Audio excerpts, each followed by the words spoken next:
Bonsoir à toutes et tous, soyez les bienvenus dans 28 minutes. Quelle joie de vous retrouver, de se retrouver. Bonsoir les amis. Bonsoir Elisabeth. L'actualité internationale, c'est la visite officielle de Volodymyr Zelensky en France. Une visite éclair qui s'est déroulée aujourd'hui alors que la pression militaire des Russes sur le Donbass et sur Kiev est toujours plus violente et que la gouvernance de Zelensky est fragilisée par un scandale de corruption. Le président ukrainien est venu chercher des armes en France.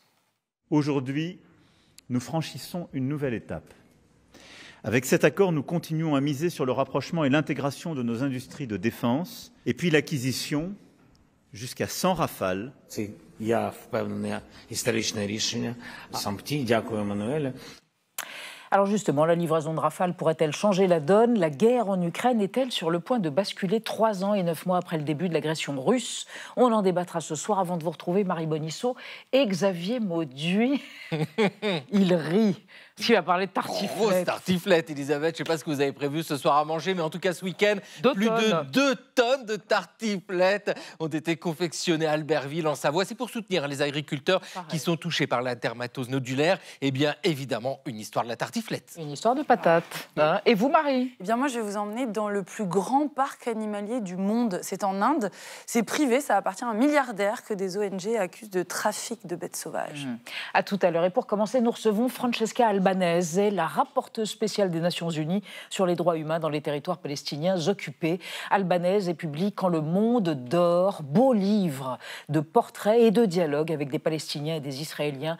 Un livre qui appelle à un sursaut d'empathie pour les civils de Gaza martyrisés par la guerre. Albanese est une indignée, mais sa partialité suscite des polémiques. Elle en répond tout de suite.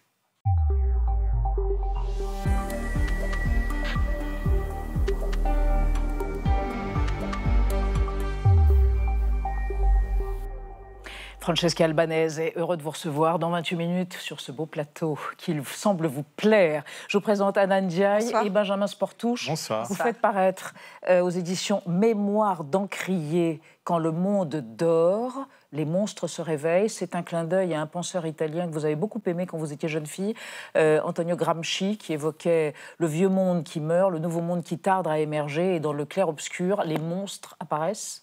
Clairement. C'est quoi les monstres? L'absence d'empathie, l'indifférence des uns et des autres? La complicité. La complicité. C'est très grave. Je ne dirais pas que c'est plus grave de l'indifférence. Il y a les deux aujourd'hui.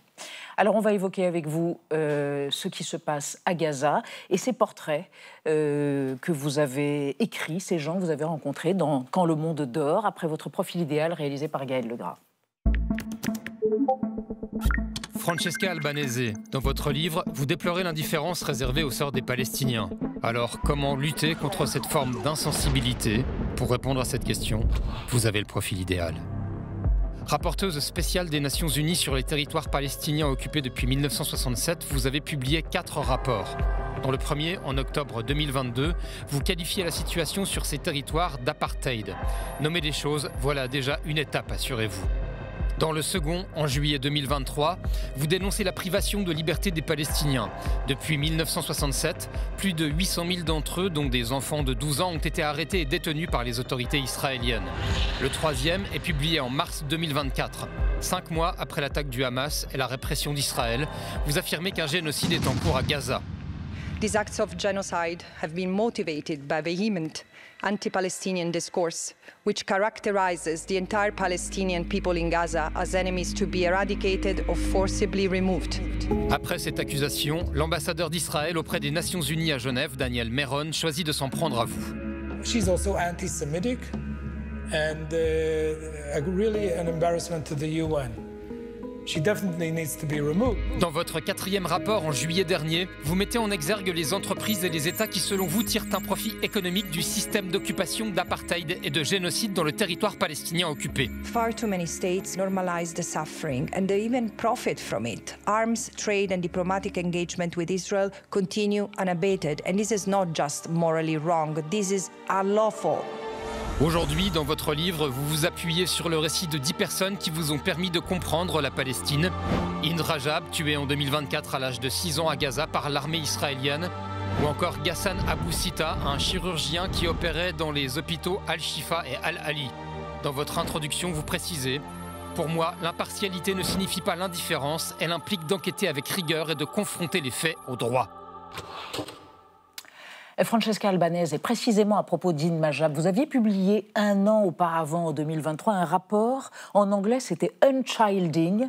En français, ça serait quoi? Un rapport sur la désenfance, sur les enfants de Gaza dont l'enfance leur est arrachée.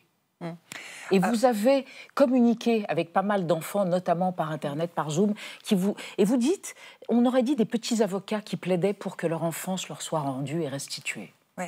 Tout d'abord, de précision, les gens que j'ai choisis pour raconter des parties qui sont très proches à mon travail et aussi à mes lentilles sur le monde, qui sont à travers les droits humains et le droit international, ne sont pas forcément des gens qui m'ont aidé à comprendre. Ce sont comme des Virgiles que j'ai choisis pour... un peu la Divine Comédie, pour m'amener dans les différents cercles de l'enfer qu'il a vu sous occupation et pour les Palestiniens. Et bien sûr, pour les enfants, c'est une enfance privée de la légèreté. De l'innocence de l'enfance, du présent. Tout à fait. Et Hind, c'est le cas le plus clamoreux de cette violence déchaînée que les Palestiniens ont vécue. Qui est une violence structurelle. Je comprends la peur qui est suscitée par le terrorisme dès qu'il se manifeste, mais la violence qui est structurelle dans le système, dans les lois, dans les pratiques, dans une dictature militaire n'est pas moins épouvantable et insupportable. 17 000 enfants, plus ou moins, le chiffre, on ne sait pas très bien, mais à peu près 17 000 enfants sont morts à Gaza, n'est-ce pas? C'est plus proche de 20 000 et c'est épouvantable combien d'eux sont restés pas sans parents, sans aucun membre de leur famille. On a créé une catégorie nouvelle pour ce phénomène qui est tout à fait à Gaza. Mais l'autre chose, que moi je suis relatrice spéciale pour tout le territoire palestinien occupé. Et en fait, même dans mon bouquin, il y a une réflexion qui porte sur la Palestine, même avant la création de l'État d'Israël en Palestine. Mais pour vous, quand on vous lit, on comprend que tout le monde, et vous l'avez dit tout à l'heure, tout le monde est complice de ce qui se passe à Gaza, y compris la France, qui pourtant est dans la défense des Palestiniens, la défense active des Palestiniens. Non ? Non. Même avec la reconnaissance de l'État palestinien. C'est pas la défense de ça, je pense, c'est la défense de la réputation de la France, un peu. Non, ce n'est pas la défense des Palestiniens. Et je vous explique pourquoi. Tout d'abord, je ne dis pas que tout le monde est complice. C'est un peu plus... Je dis que tous les États ont permis, surtout les États occidentaux qui ont du pouvoir, ont aidé dans la commission des crimes d'Israël. C'est pourtant que j'appelle de façon très provocatoire, mais aussi de contenu, ce qui se passe à Gaza comme un crime collectif. Mais je dis que les États comme la France donnent un soutien militaire, économique, diplomatique à Israël qui lui a permis de faire ce qu'il fait. C'est où le respect des droits des Palestiniens? C'est où le respect de la protection des Palestiniens?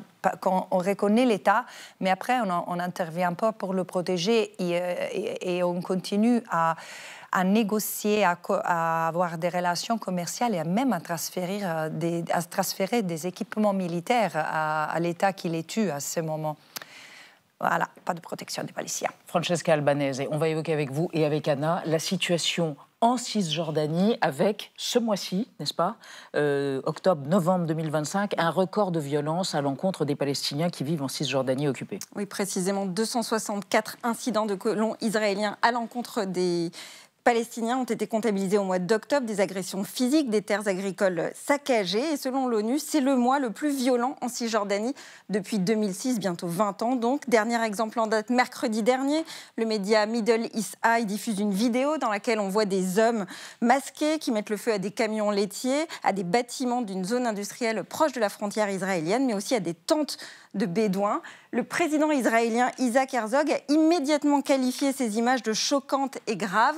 Quant au chef d'état-major de l'armée israélienne, il a quant à lui promis de mettre fin à ce phénomène et d'agir avec fermeté jusqu'à ce que justice soit rendue. Sauf que dans les faits, plus de 90% des plaintes qui sont déposées par les Palestiniens restent sans suite. C'est ce que déclare l'ONG israélienne Yesh Din.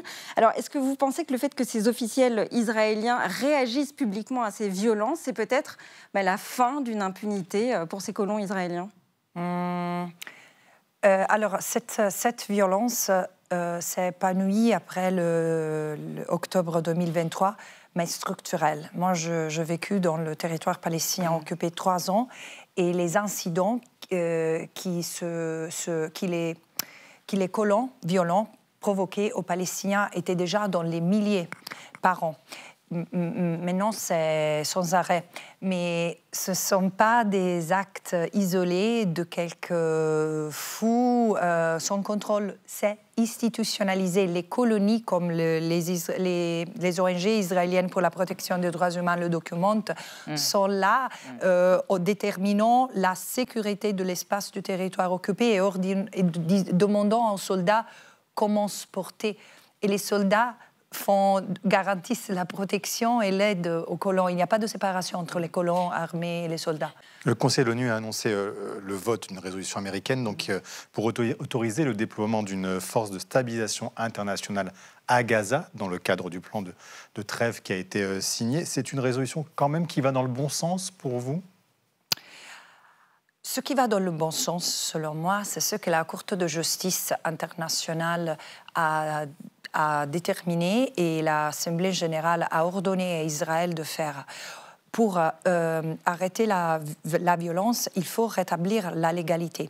Fin de l'occupation qui est illégale, qui signifie qu'Israël doit retirer les troupes, démanteler les colonies, arrêter d'en construire de nouvelles et arrêter d'exploiter les ressources naturelles et les ressources économiques des Palestiniens. Ça, c'est le point de départ et c'est ça que je m'attends que la France, l'Union européenne, l'Italie fassent. Et la démilitarisation du Hamas aussi, c'est dans ce plan-là. Hamas va être réglé comme toute force politique extrémiste. C'est-à-dire, moi, j'aimerais bien ne plus avoir ni Hamas, terroriste. Ni Ben Gvir au pouvoir. Mais ça, c'est quelque chose qui concerne les Palestiniens. C'est-à-dire, le problème, à mon avis, aujourd'hui, n'est pas Hamas, et ce qu'Israël a fait à Gaza. Vous avez vu qu'il y a 90% de la population qui est sans maison. Ils sont avec les matelas dans l'eau à cause de la pluie. Ce n'était pas nécessaire de faire tout ça. Israël a fait ça pour faciliter. Suite à un massacre terroriste, le 7 octobre. Et ça ne le justifie pas. Merci, Francesca Albanese, d'être venue dans 28 minutes, quand le monde dort, chez Mémoire d'Encrier. Merci infiniment. On va passer à notre débat sur les enjeux militaires et géopolitiques de la visite du président ukrainien en France aujourd'hui, alors qu'un scandale de corruption l'affaiblit et que les Russes affirment avancer toujours plus à l'est, avec notamment la conquête clé de Pokrovsk. Les Ukrainiens sont-ils en crise d'effectifs à envoyer sur le front? Par ailleurs, la guerre est-elle à un tournant? On en débat après la mise au point de Sandrine Le Calvez.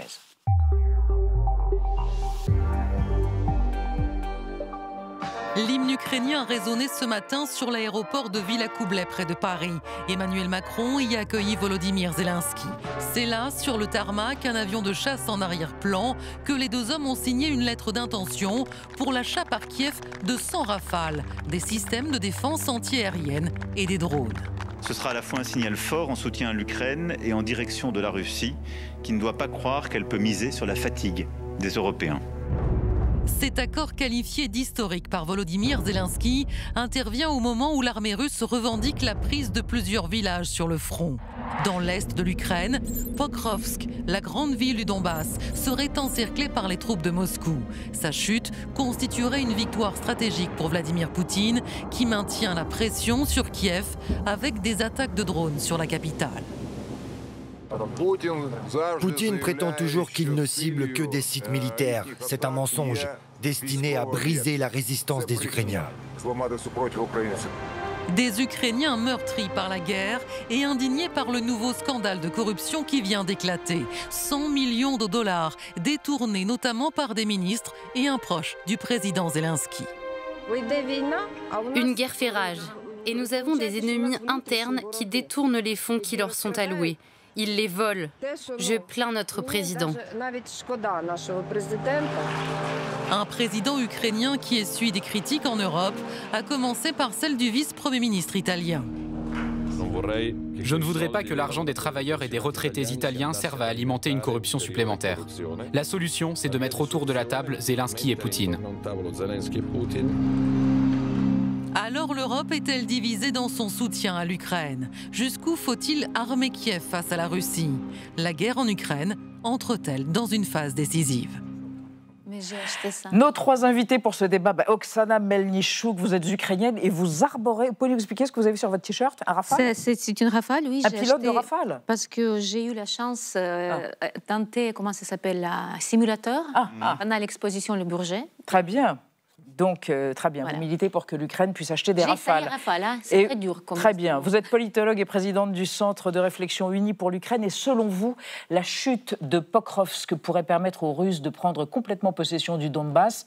De leur côté, ajoutez-vous, les Ukrainiens pensent qu'ils peuvent gagner la guerre si l'Europe arrête d'avoir peur de leur avenir avec la Russie. À côté de vous, général Nicolas Richoux, bonsoir. Bonsoir, ancien madame. Commandant de la 7e brigade blindée et ancien attaché de défense à Berlin.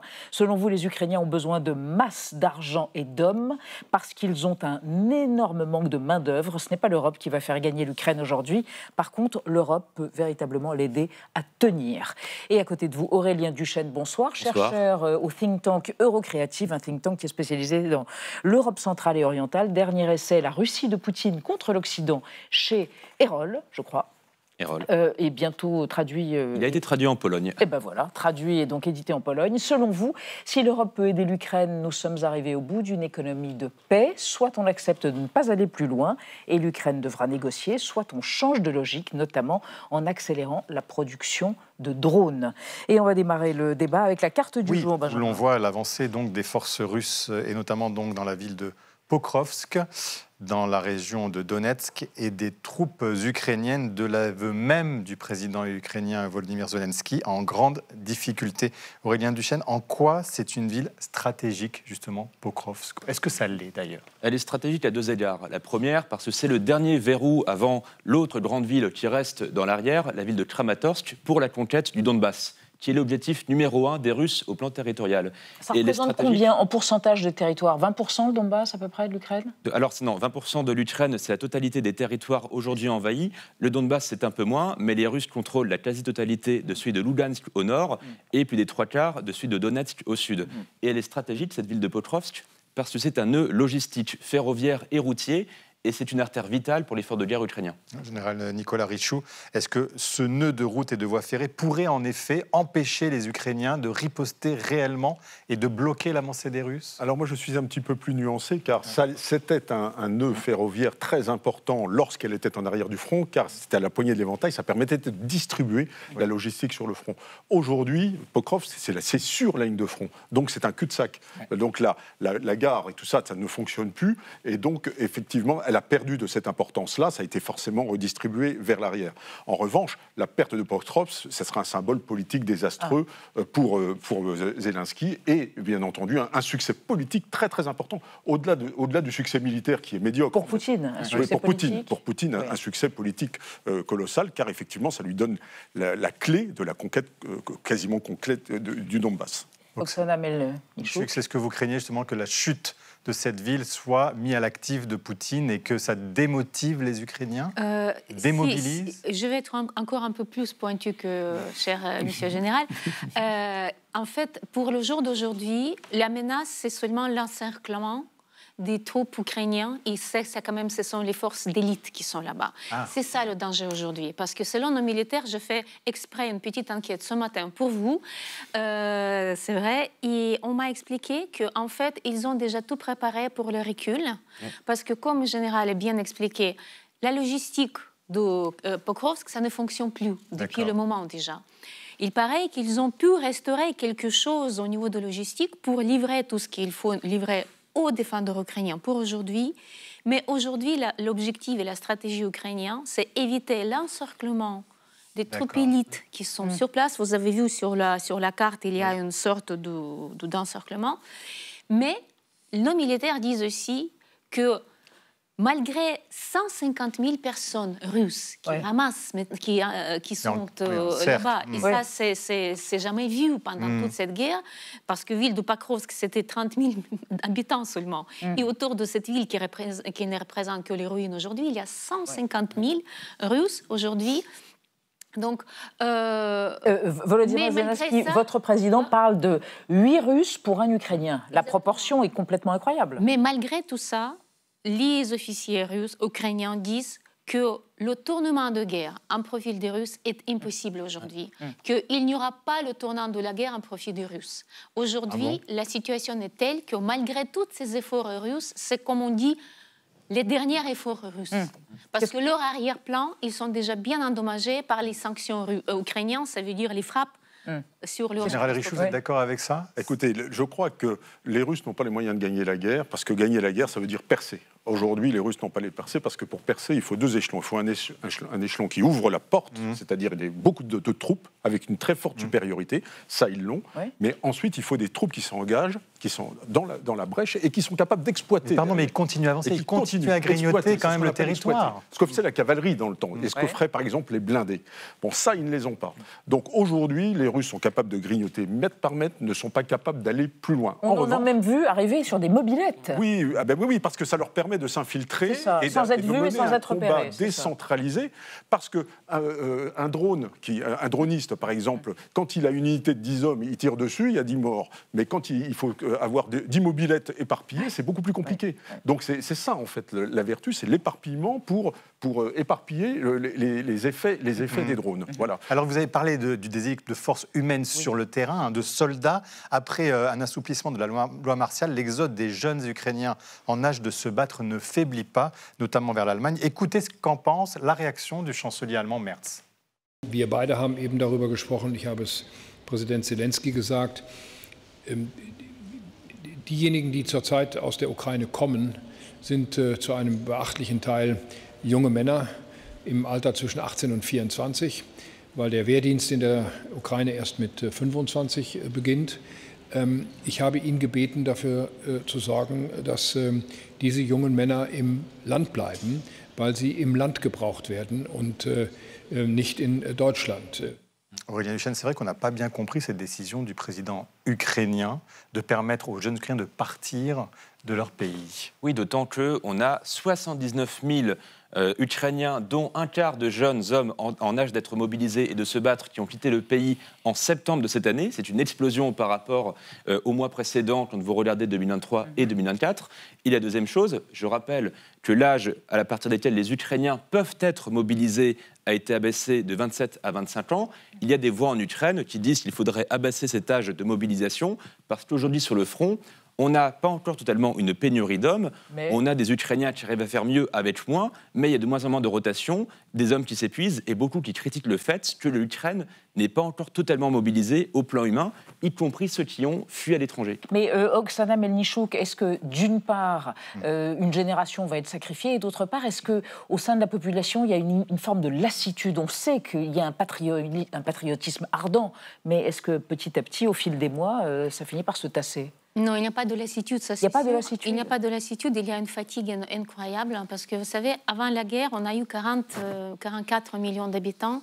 Pour le jour d'aujourd'hui, il paraît qu'il y a presque 15 millions seulement en Ukraine. Parce que n'oublions pas que 7 millions sont partis dès les premiers mois de la guerre.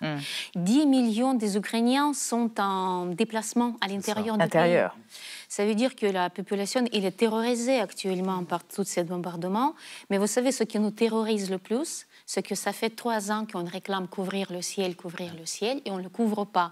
Et on se pose beaucoup de questions, mais qu'est-ce que les Européens pensent vraiment? Est-ce qu'ils veulent qu'on gagne? Est-ce qu'ils veulent qu'on survive? Ou ils veulent libérer nos territoires, etc., etc. Alors justement, on va en parler avec vous trois et avec Anna, on va évoquer cette volonté réaffirmée par Volodymyr Zelensky, une flotte d'avions de combat, des avions de chasse. Eh bien oui, parce que pour avoir une vraie autonomie stratégique et moderniser son armée de l'air, l'Ukraine cherche à muscler sa flotte avec 250 nouveaux avions de combat. Alors dans les faits, depuis le début du conflit, l'Ukraine a déjà reçu des des F-16 américains d'occasion de la part, on va le voir, des Pays-Bas, du Danemark, de la Belgique et de la Norvège, mais aussi 3 Mirage 2000 français sur les 6 qui avaient été promis par Emmanuel Macron.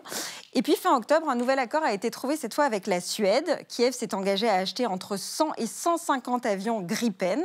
Le président Zelensky a justifié ce choix par son prix abordable, entre 60 et 70 millions d'euros, et par son faible coût de maintenance et de formation. C'est bien moins coûteux qu'un Rafale français qui coûte entre 100 millions d'euros et plus de 200 millions d'euros, maintenance et armement compris. Et pourtant, Emmanuel Macron et Volodymyr Zelensky ont signé ce matin cette lettre d'intention qui prévoit l'achat sur 10 ans de 100 Rafales, mais aussi de systèmes de défense antiaérienne, de radars, de drones et de bombes. Général Richoux, est-ce que l'Ukraine a vraiment les moyens de ses ambitions? Avec quel argent elle va financer tous ces achats, même si c'est sur 10 ans, alors même qu'elle est engluée dans un scandale de corruption? Ça, c'est une véritable question, véritablement. Mais il faut, quand je disais, par exemple, que l'Union européenne est capable d'aider l'Ukraine, pas de la faire gagner militairement, car on n'est pas une vraie puissance militaire, mais de la faire gagner, on est capable de lui fournir de l'argent. Il y a un certain nombre de pistes, par exemple, le programme ERA, qui est celui dans lequel on reverse les intérêts des avoirs russes qui sont confisqués. C'est plusieurs milliards d'euros, je crois que c'est 4 milliards à peu près. Il y a le programme SAFE qui est mobilisable à 150 milliards et qui doit être dépensé à 65% à partir de l'équipement européen. Donc il y a de l'argent. On pense même monter jusqu'à 800 milliards dans ce programme-là. Donc l'argent, on est capable de le prêter. Je rappelle que pendant la Deuxième Guerre mondiale, il y avait la loi pré-bail des États-Unis d'Amérique qui a permis au Royaume-Uni de tenir jusqu'à décembre 1941 à l'entrée en guerre des États-Unis. Mais Aurélien Duchesne, est-ce que ces Rafales, ça peut faire la différence sur le terrain quand on sait qu'il faut plus de 3 ans avant qu'ils soient livrés? Oui, en fait, il y a un dilemme. Soit on prélève sur notre flotte de Rafale à nous, sauf qu'on a 101 Rafales dans l'armée de l'air. Nous, la France. Hein. Voilà, et 107 dans l'armée de l'air et 41 dans la marine nationale. Et on sait déjà que ça n'est pas assez. Ou alors les Ukrainiens doivent attendre 3 ans minimum. En réalité, 4 ou 5 ans, parce qu'il y a 230 Rafales déjà commandés par d'autres pays à livrer avant. Les Rafales, Volodymyr Zelensky lui-même les attend vers 2035. Et c'est pour ça qu'il y a, à mon sens, une tierce solution, le projet Sky Shield, de bouclier aérien, en bon français. Le projet Sky Shield consisterait pour des pays comme la France, l'idée étant d'avoir une coalition, d'envoyer nos avions de combat, les nôtres, de les opérer directement, pour abattre les drones et les missiles qui, chaque nuit, bombardent des civils ukrainiens dans l'ouest de l'Ukraine. Une dernière précision sur le projet Sky Shield. Nous avons travaillé avec des experts et des membres de l'état-major. C'est faisable par un pays comme la France. Et on peut le faire sans entrer en guerre contre la Russie. Est-ce qu'on ne serait pas des co-belligérants si on faisait ceci? Alors déjà, le terme de co-belligérance n'existe pas en droit international, mais je crois que vous voulez... Non, mais vous savez, quand on défend les autres pays, quand on a défendu Israël, vous vous souvenez, quand il y avait un énorme bombardement, mais personne n'a pris les pays qui ont aidé l'Israël. Donc, c'est ça qui, d'ailleurs, énerve beaucoup les Ukrainiens. Parce qu'il ne s'agit pas d'être co-belligérant quand vous défendez le pays qui est agressé. Nous ne sommes pas en conflit réciproque, si vous voulez. Nous sommes été agressés par une agression qui absolument n'a aucun prétexte. Vous interrogez sur le fait qu'il y a un soutien européen ou pas à l'Ukraine. Cette vente de Rafale, ce soutien militaire, ça en est la preuve, non, du soutien européen et notamment de la France? C'est plutôt les preuves de garantie de sécurité pour après. Parce que vous savez, je ne veux pas être passée comme une pessimiste, mais je peur qu'au bout de 3 ans, il n'y aura pas des Ukrainiens pour ces Rafales. C'est ça, on a besoin de l'aide aujourd'hui. C'est très bien, je salue tout ce qui a été signé aujourd'hui, mais c'est pour garantie de sécurité pour après la guerre. Mais pendant la guerre, il faut gagner la paix. Général Richoux, est-ce que les Européens n'attendent pas aussi des garanties par rapport à cette transaction? On donne, on envoie, on vend des avions de combat, mais on aimerait bien qu'il n'y ait pas des scandales de corruption comme celui qui vient d'entacher la gouvernance de Volodymyr Zelensky. Alors le bon signe, c'est que le pays révèle les affaires de corruption, donc il y a des institutions qui luttent contre la corruption, mais c'est embarrassant. C'est très embarrassant parce que c'était 100 millions de dollars, c'est pas la première affaire de corruption qu'il y a eu, mais effectivement, je ne pense pas que ça remette en cause l'aide européenne, absolument pas. On voit bien qu'on est engagé résolument, au moins sur le plan financier, car je le répète, on n'est pas une puissance militaire. C'est pas demain qu'on va mettre nos avions dans le ciel aérien. C'est la raison pour laquelle le projet Scalchit est un très beau projet auquel moi dont je ne pense pas aujourd'hui qu'il est mûr, parce que comme vous l'avez dit, il y aura quand même co-belligérance. Et je ne vois pas. Non, mais je ne vois pas, avec mon expérience militaire, je me trompe peut-être, je souhaite me tromper, je ne vois pas les Européens accorder une assurance vie au-dessus du ciel de l'Ukraine comme on l'a fait avec Israël, ne serait-ce que parce qu'on n'a pas d'accord de défense avec ce pays-là. Aurélien Duchesne, au moins, par exemple, cette vente d'avions, c'est aussi un signal envoyé à Poutine. On ne lâchera quand même pas l'Ukraine et on pense que ça peut impressionner Poutine. Est-ce qu'on n'est pas un peu naïf, pour reprendre un peu aussi ce que dit le général? Non, je ne pense pas qu'on soit naïf. Je pense qu'on joue le rapport de force et surtout la bataille du temps. Le problème, c'est qu'on joue un petit peu la carte de l'après-guerre d'Ukraine. On parle de garantie de sécurité, voire d'avoir des troupes au sol pour protéger le pays d'une prochaine éventuelle invasion russe après que la guerre actuelle soit terminée. Mais si on en revient à l'instant T, un projet comme Sky Shield, puisque vous parlez de naïveté, c'est aussi la meilleure manière de dissuader Poutine à l'avenir. Le risque qu'on a déjà évoqué sur ce plateau, c'est que Poutine veuille un jour tester l'OTAN, tester notre garantie de défense collective. Si nous, on commence à s'engager pour abattre des drones et des missiles, et pas des avions de combat, encore une fois, on n'entre pas en guerre, on montre à Poutine qu'on n'est pas prêt de lâcher et que nous attaquer serait plutôt une mauvaise idée. Alors, certains pays sont convaincus que l'Ukraine ne peut pas l'emporter. C'est le cas, bien sûr, du très russophile Viktor Orban, le Premier ministre hongrois. On l'écoute. So the only pro-peace government is the United States government and the small Hungary in Europe anyway. All the other governments prefer to continue the war because many of them think that Ukraine can win on the front line, which is a misunderstanding of the situation. So you would say that Ukraine cannot win that war? You know, miracle can happen. Yeah. That's right. Oksana Melnichuk, est-ce que c'est pas du côté des États-Unis qu'il faut regarder pour un vrai soutien ou pas à l'Ukraine? Est-ce que c'est pas encore là-bas que tout se joue et pas en Europe au final, quand on entend ce dialogue entre les deux hommes? Ce qui m'inquiète personnellement, c'est qu'on parle le soutien et l'aide à l'Ukraine comme si on n'a pas signé les garanties de sécurité en 1994. Je rappelle que c'était le fameux mémorandum de Budapest. Quand l'Ukraine a possédé 1700 têtes nucléaires, on n'a pas parlé de l'Ukraine de même manière. Et aujourd'hui, on a rendu cette 1700 têtes nucléaires. J'étais témoin quand on a détruit devant mes yeux 467 avions militaires ukrainiens. Vous imaginez, donc, on a manifesté notre désir et notre pays pacifique, et aujourd'hui, on demande le soutien, tandis que ce soutien nous a été promis comme garantie de sécurité en contrepartie de cette tête nucléaire. Donc aujourd'hui, les États-Unis, soit ils aident, ils assurent leur rôle de garante, soit ils perdent leur réputation internationale, parce que personne ne va plus croire à la puissance des États-Unis. Mais Aurélien Duchesne, là, ce qu'on voit en filigrane aussi, c'est peut-être que l'Europe se fracture sur le soutien à l'Ukraine. Quand on voit l'attitude, la réaction goguenarde de Viktor Orban, oui, peut-être un miracle, on se dit, et puis les Italiens, c'est compliqué, non ? Alors, elle se fracture, mais disons que les bords ne sont pas égaux en puissance, on va dire. Quand vous regardez la France, l'Allemagne, le Royaume-Uni, l'opinion publique ne se lasse pas de l'Ukraine. Vous avez même un regain d'intérêt et de soutien à l'Ukraine. Donc, la fatigue de la guerre, 3 ans plus tard, on attend de la voir. Au passage, 63% des Français soutiennent Sky Shield d'après un sondage. Mais j'arrête avec Sky Shield. Le chancelier allemand a demandé des garanties par rapport à la corruption dont on parlait tout à l'heure, les fameux 100 millions. Ce risque-là, c'est qu'effectivement, les Occidentaux, dans la perspective de l'entrée de l'Ukraine dans l'Union européenne, commencent à se dire que ce pays serait irréformable, etc. C'est plutôt ça le risque. Non pas le soutien des Européens à l'Ukraine, parce que Orban ou Robert Fico en Slovaquie restent minoritaires. Ce serait l'idée que ce ne sera pas pour demain la veille que l'Ukraine rejoigne l'Union. Mais Général Richoux, puisqu'on se demande si la guerre là-bas est un tournant majeur, est-ce que ça l'est ou pas du tout? Est-ce que c'est un nouvel épisode dans cette guerre qui peut encore durer? On ne voit pas pour l'instant d'issue de trêve possible. Non, aujourd'hui, on ne voit pas qui va gagner la guerre. Je pense que la guerre peut continuer en 2026 de la même manière. Aujourd'hui, il n'y a pas de vainqueur, il n'y a pas de vaincu. Les Russes sont incapables de percer, même s'ils grignotent de quelques kilomètres. En revanche, les Ukrainiens sont incapables de reconquérir leurs propres frontières. Donc, c'est effectivement les conditions politiques et militaires critères de résolution d'un conflit, aujourd'hui, ne sont absolument pas réunis. Malheureusement, c'est un constat un peu pessimiste, mais réel. Moi, je suis plutôt optimiste, et nos militaires ils le disent, que l'Ukraine peut gagner cette guerre à une seule condition, quand l'Europe va cesser d'avoir peur. Parce que Poutine, il emploie son armement le plus dangereux. Comme un ancien KGBiste, il sait que son adversaire, il faut qu'il ait peur. Il fait exactement la même chose avec l'Europe. La puissance de la Russie et la grandeur de la Russie, c'est la plus grande mythe géopolitique de notre siècle. Et ça veut dire envoyer des troupes européennes. Vous faites une grimace.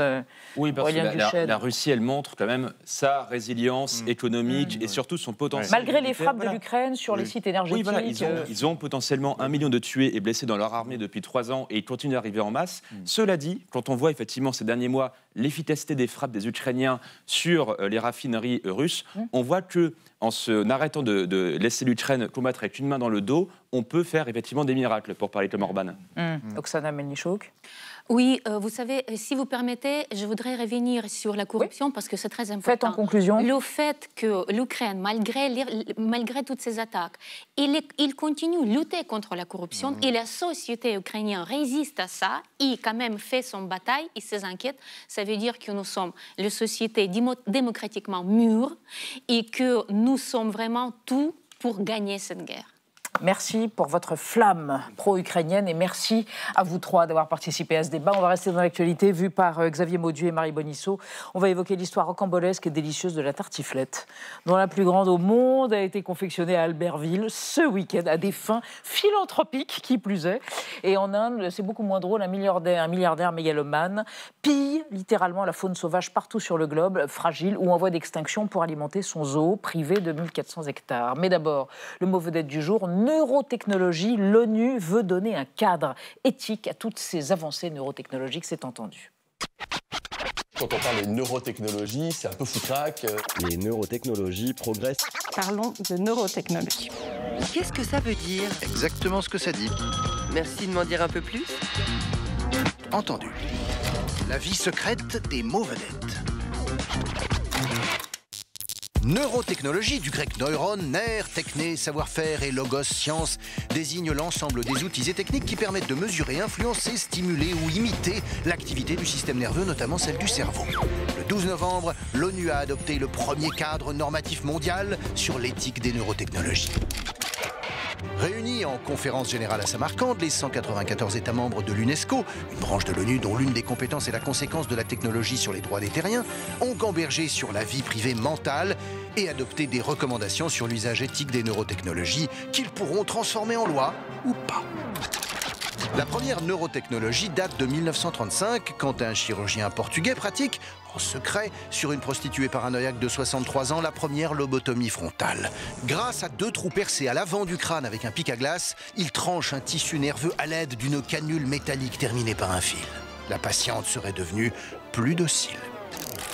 Des dizaines de milliers d'individus ont été assagis par lobotomie. La plupart ont fini en légumes dans des institutions comme la propre sœur de JFK, jeune femme radieuse et portée sur la nouba, que le daron Kennedy trouvait moins brillante que ses autres rejetons. Le chirurgien portugais a reçu le prix Nobel de médecine en 1949. En 2025, l'accès aux données neurales par des capteurs, intrusifs ou non, a déjà permis à des paralytiques de marcher, des muets de causer et à des écouteurs audio d'espionner nos ondes cérébrales. Bref, marketing de pouvoir y déposer quelques messages subliminaux et motifs d'érection centennale pour actionnaires.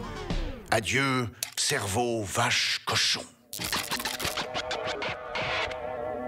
Oui, merci Thibault Nolte. Mais enfin, là, voilà 2 cerveaux. Ruti, Lambolin est un peu chauve. Mais enfin, oh là là. Marie Bonisseau et Xavier Mauduit pour vos chroniques. Alors, je commence avec vous, Xavier, parce que franchement, la tartiflette de plus de 2 tonnes. Le record mondial a été cuisiné samedi à Albertville, l'Olympique de la tartiflette. Bon, Albertville en Savoie, vous le savez, au profit des élevages frappés par la dermatose. Oui. Et vous avez préparé une histoire fromagère. Oui, qui nous conduit en 1807, Elisabeth, parce que c'est cette année-là que paraît le volume consacré au département du Mont-Blanc dans la statistique générale de la France, une enquête gigantesque voulue par l'empereur Napoléon. Le département du Mont-Blanc qui était né sous la Révolution française, issu de l'ancien duché de Savoie, voilà, chef-lieu Chambéry. Et donc en 1807, dans ce volume, apparaît une des premières mentions d'un fromage gras de 3 kilos fait à partir du lait de vache, le reblochon.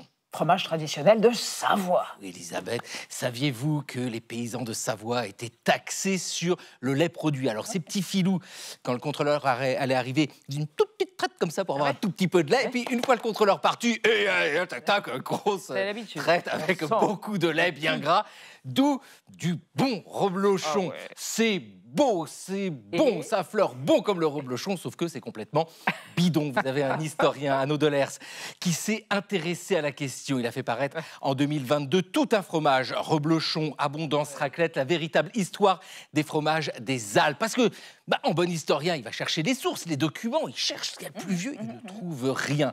En revanche, ce qu'il trouve, ce sont des récits construits au XXe siècle.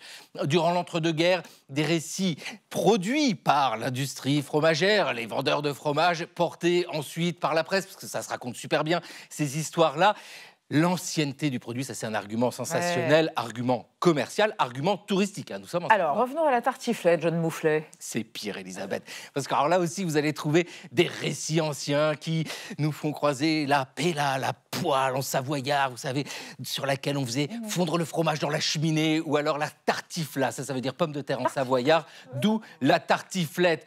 Sauf que non, la tartiflette au sens de reblochon fondu sur des pommes de terre avec des oignons et des lardons et un petit coup de blanc, tout ça, ça n'apparaît pas avant les années 1980. Allez, 1970 si vous voulez. Faites laisser autour de vous, demandez aux grands-parents, t'en as mangé quand t'étais petit? Non, on n'en mange pas.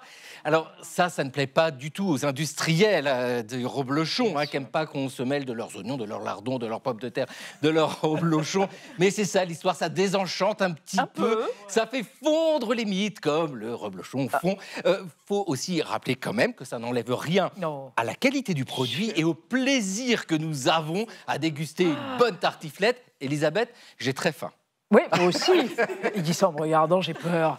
Oui, absolument, Xavier. Vive la tartiflette. Alors, Marie, c'est moins marrant. Vantara, le plus grand parc animalier du monde qui appartient à un milliardaire indien, inquiète énormément les défenseurs de la biodiversité. Oui. Alors, je vais commencer par une citation. Elle est au conditionnel, mais elle est quand même très forte. Vantara pourrait être à l'origine du plus grand trafic d'espèces sauvages de tous les temps. C'est la fondation 30 millions d'amis qui titre ainsi une grosse enquête qu'ils ont fait en partenariat avec plein d'ONG de plein de pays. Tous se méfient du soi-disant paradis des animaux de Mukesh Ambani. C'est l'homme le plus riche d'Asie. Il a, à l'ouest de l'Inde, 1400 hectares où il accueille des animaux en voie de disparition ou victimes de maltraitance. Ça, c'est le discours officiel. À une échelle qui fait littéralement halluciner tous les professionnels de la conservation. Il y a 30 millions d'amis, ils ont examiné les données des douanes indiennes pour voir les animaux qui étaient importés.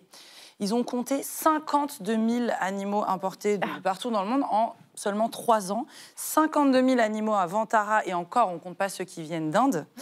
C'est 5 fois plus que le plus grand des zoos. Voilà, comme ça, vous avez une idée. C'est un méga zoo de luxe. Il y a des cliniques pour léopards, un jacuzzi pour les éléphants. C'est privé. C'est pas ouvert au public, mais les télés indiennes ont pu venir tout filmer il y a 1 an et demi, parce que c'était les noces du petit dernier du clan Ambani, le fils Anant, qui s'est marié donc dans le parc, ce qui a permis à tous les amateurs de potins people de voir Rihanna chanter, un spectacle de drones et de fabuleux félins. Le problème pour les associations, c'est que quand on importe autant d'animaux de partout, c'est sûr, il y a un moment, ça encourage le braconnage et les trafics.